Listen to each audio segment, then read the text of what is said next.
खबर आए। और जैसे सब आप शुरू करते हैं। साईं सदाई करीं मथे सद सुकार, दोस्त मिठा दिलदार आलम सब आबाद करें। जैसा कि आप सबको पता है, जो कोरोना की वबा है वो पूरी दुनिया पे उसने खौफ तारी किया हुआ है। तो उसमें जो तरक्की पजीर ममालिक हों या तरक्की याफ्ता ममालिक हों, उन सब जो है वो एक खौफ में मुब्तला हैं। इन्होंने इस जो वबा ने सारी दुनिया के जो पोल खोल दिए हैं। जो पहले सिविलाइज थे, जिनके हेल्थ सिस्टम थे या जिनके हेल्थ सिस्टम नहीं थे, जो तरक्की याफ्ता थे, वो सब समझे एक ही पेज पे खड़े हैं। उनकी जो इतनी केसेस ज़्यादा हो रहे हैं, इतनी अमवात हो रही हैं, उनके पास मासिस ख़त्म हो, जो इक्विपमेंट्स ख़त्म हो गए हैं, बड़े परेशान दिखाई देते हैं। तो हम जो उसकी वजह से जो जो लॉकडाउन है, लॉकडाउन की वजह से जो परेशानियां हो रही हैं, तो ये समझें कि ये जो आहिस्ता आहिस्ता चल के आगे एक बड़ा तूफ़ान आने वाला है साइकेट्रिक प्रॉब्लम का। जब से इनसे अगर निपट जाएंगी, वबा चली जाएगी, उस बाद में जो पीछे छोड़ जाएगी वो पीछे गुर्बत छोड़ जाएगी और नफसियाती मसाइल छोड़ के जाएगी। हमारा आज आने का मकसद ये है कि जो इश्यूज़ हैं उस पर डिस्कस करें। जैसे कि मैं मीरपुर ख़ास में हूँ और इस तरह से मेरे काफ़ी जो दोस्त हैं जो कुछ कराची में, नवाबशाह में, सक्खर में, हैदराबाद में, हर बंदा जो है अपनी अपनी लेवल पे कुछ ना कुछ अवेयरनेस कराया लोगों को, जो कुछ अपनी मुफीद जो मालूमात पेश कर रहा है। तो मेरा मकसद, हमने भी ये रखा प्रोग्राम कि आज जो वैसे तो हर टॉपिक पे बात की है, लेकिन आज जो हम दो अहम टॉपिक हैं उस पर बात करेंगे। एक तो बात करेंगे डोमेस्टिक वायलेंस की। उसमें यह है कि जैसे आप देखें कि जो लॉकडाउन हुआ है, जो पहले लोग जो घरों में रहते थे, मिसाल तौर फीमेल्स घर में रहती थी, जो वर्किंग जो मैन थे वो ज़्यादा ऑफिस में या अपनी फील्ड वर्क में, शॉप्स में थे, तो वो घर आते थे जो 7-8 घंटे का मिलता था, तो उनमें थोड़ी बहुत चपल किसी कहीं होती थी। तो अब जो ये लॉकडाउन की वजह से ये हो रहा है कि 24-24 घंटे साथ रह रहे हैं, और जो ये तकरीबन 1 महीना गुजर गया इस लॉकडाउन को, वो जो साथ रहते रहते थोड़ी थोड़ी जो तलक चीज़ें हैं वो बढ़ रही हैं। उसकी वजह से जो है वो वायलेंस ज़्यादा हो रहा है, फिर कुछ इमोशनल वायलेंस है, कुछ जो है वो फिज़िकल वायलेंस भी होने के चांसेस जो है वो ज़्यादा हैं। तो हमें क्या करना चाहिए जो ये वायलेंस कम से कम हो? तो हमें तो ये कोशिश ये करनी चाहिए कि हम जो है प्यार से बात करें, किसी के तलक बात ना करें। अगर कोई तलक बात करता भी है तो उस पर हम जो उसका जो रिस्पांस है वो बड़ा स्लो दें। ये दोनों तरफ से, मतलब मेल साइड पे भी यही है और फीमेल साइड पे भी यही है। जैसे आप देखें कि जब बर्तन साथ होते हैं तो वो बर्तन आपस में जो है वो आवाज़ करते हैं। इसी तरह से जब फ़र्द एक फैमिली में मुख्तलिफ फ़र्द होते हैं तो आपस में वो थोड़ी बहुत होती है, लेकिन अगर उसको हम प्यार से, मोहब्बत से उसको डील करेंगे तो वो आगे मसले मसाइल नहीं होंगे। हमें यह है कि हमें अपना टाइम ऐसे गुजारना है जो ये चीज़ें ना बढ़ें। जैसे मिसाल तौर पे कुछ ऐसी बातें होती हैं कंट्रोवर्जल, जो आप समझते हैं कि ये कोई ऐसी टॉपिक हैं जो आप अक्सर जो है इससे झगड़ा रहता है, जो तू में होती है, कोशिश करें वो टॉपिक हम डिस्कस ही ना करें, उसको हम छोड़ दें। अच्छा, दूसरा ये है कि हम ये कोशिश ये करें कि जो अपना टाइम गुजारें वो तफरीह वाला टाइम गुजारें, हंसी मजाक के साथ टाइम गुजारें। और ऐसा मजाक करें लेकिन किसी का मजाक ना उड़ाएं। मजाक करने में और मजाक उड़ाने में बड़ा फ़र्क है। तो कोशिश करें मजाक करें, मजाक ना उड़ाएं।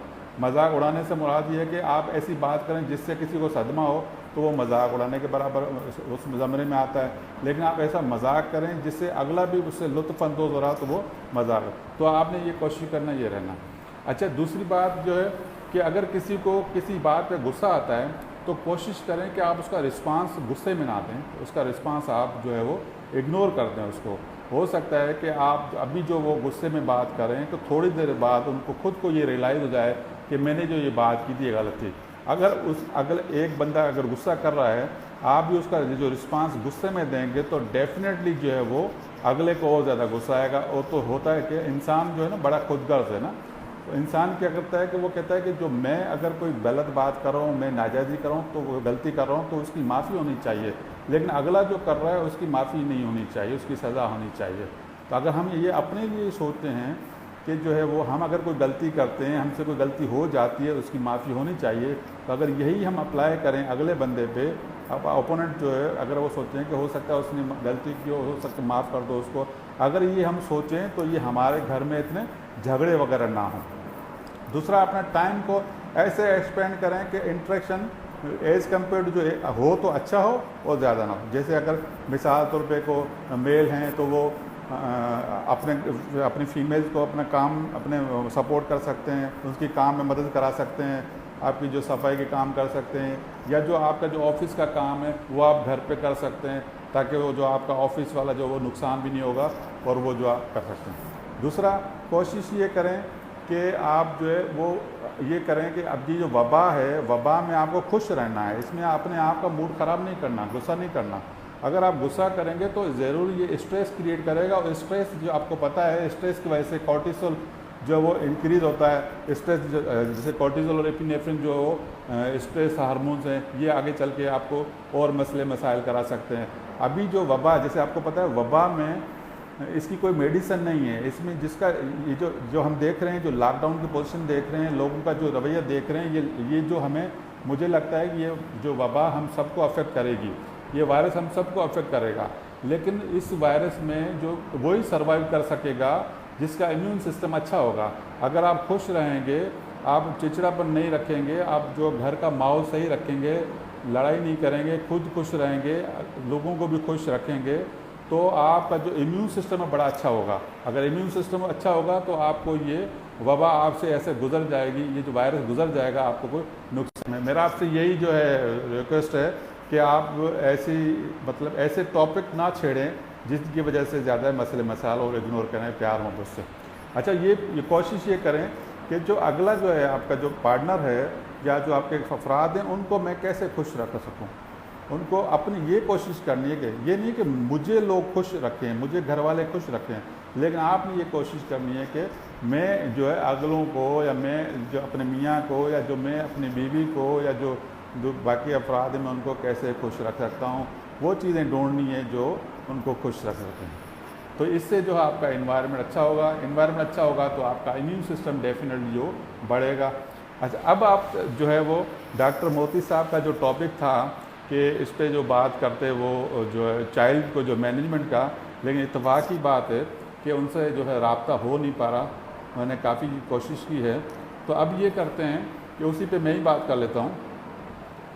तो अब जैसे चाइल्ड का, जैसे अक्सर जो शिकायतें ये मिलती, शरारती बच्चे होते हैं, वो हर वक्त शरारत, उसको पीटना, उसको मारना, ऐसी एनर्जी ज़्यादा होती है। जैसे पहले तो ये था कि बच्चे 5-6 घंटे स्कूल चले जाते थे और अपना जो नहीं कर पा रहे, अभी जो स्कूल नहीं जा पा रहे, तो उसकी वजह से वो पूरा टाइम जो फैमिली को झेलना पड़ता है। तो इसमें ये हम कर सकते हैं कि बच्चों को, जैसे अगर हम पढ़े लिखे हैं, अगर आप पढ़े लिखे हैं, तो आप ये कोशिश करें कि बच्चों को आप खुद पढ़ाएं। बच्चों का टाइम ऐसा सेट करें, आप जैसे ये रखें कि बच्चों को मिसाल तर 2 घंटे पढ़ना है, 2 घंटे जो आपको फिज़िकल एक्टिविटीज़ में हिस्सा लेना है, 2 घंटे जो आपको मिसाल तो आजकल जैसे टीवी है, टीवी में भी कोई ऐसे प्रोग्राम देखने हैं जिसमें जो है आपको नॉलेज मिले, एजुकेशन मिले, आपके जो है वो दिमाग खोले। और जो ये जो मिसाल तो जिससे बच्चे देखते हैं कार्टून वगैरह, आप कोशिश करें ये कार्टून वगैरह भी आधे घंटे से ज़्यादा ना देखें, आधा घंटा से ज़्यादा 1 घंटा, उससे ज़्यादा कार्टून वगैरह ना देखें जो आप। और ये भी कोशिश करें स्क्रीन का जो है वो एक्सपोजर कम से कम हो। लेकिन अगर मजबूरी है, जैसे बाहर नहीं जाना, घर पे ही मैनेज करना है, तो आप उनको जो है अपने जो बुज़ुर्ग हैं उनके साथ बिठाएं और उनके साथ जो उनके जो ज़माने की पुरानी कहानियाँ हैं वो उनको बताएं, पुराने ज़माने में क्या होता था। ये एक अच्छा जो है वो टाइम मिल सकता है कि जो जैसे जब हम छोटे थे तो हम अपने दादा की, नाना की जो है उनके साथ बैठते थे, उनसे कहानियाँ सुनते थे पुराने ज़माने की, पहले लोग क्या करते थे। तो अब ये जो बच्चे हैं, अब इनमें भी ये है कि कुछ ऐसा टाइम जो आप 1-2 घंटे 3 घंटे फिक्स कर दें, तो वो उनको अपने जो बुज़ुर्ग हैं वो उनको कहानियाँ सुनाएँ, पुरानी बातें सुनाएँ। दूसरा ये है कि बच्चों में जैसे आपने एक तो आपने जो सिलेबस उनका है, कोर्स है, वो अपने ट्यूशन पढ़ा ली उनको, उसके बाद आपने फ़िज़िकल एक्टिविटी में रखा, घर में जो छोटे छुपा या ऐसी चीज़ें जो ऐसे जो थोड़े गेम जो है रनिंग वाला, एक्सरसाइज वाला, आप उसको एक्सरसाइज में बिजी रखें, आप उसको योगा सिखाएं, बच्चों को मेडिटेशन सिखाएं। तो आप ये अभी से जो बच्चों में अच्छी हैबिट्स डालेंगे तो वो बच्चा जो है वो उसमें बड़ा अच्छा इम्पैक्ट पड़ेगा।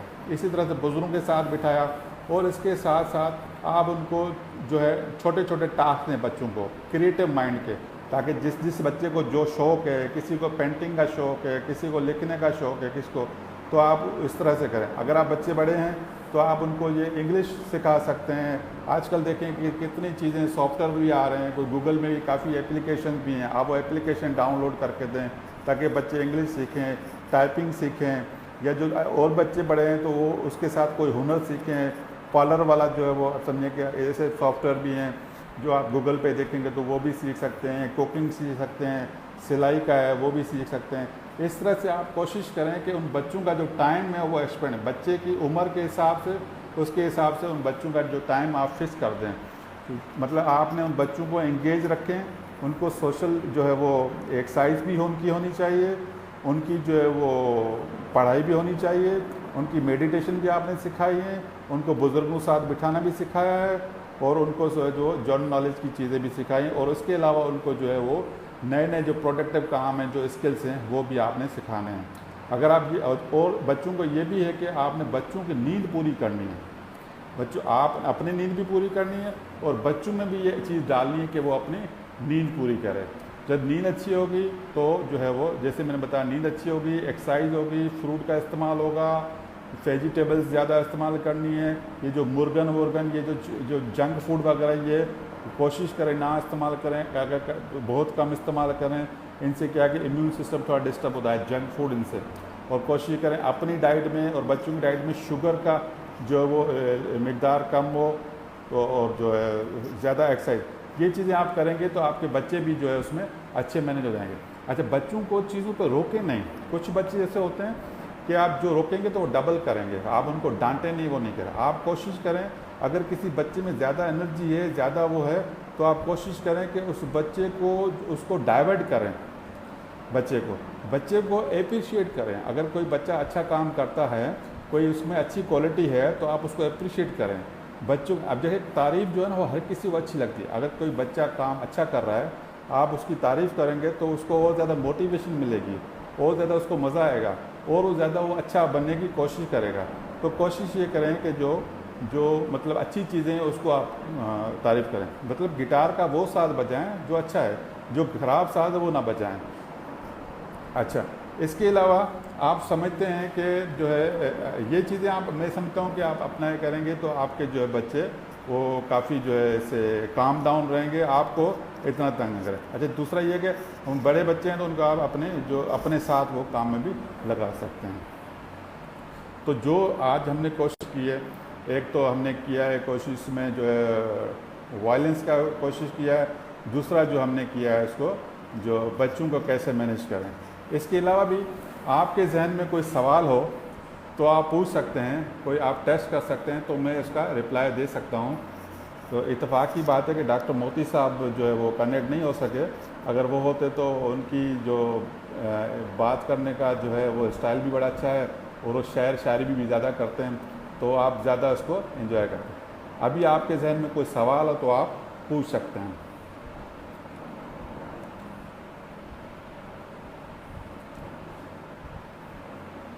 चलें, बहुत शुक्रिया।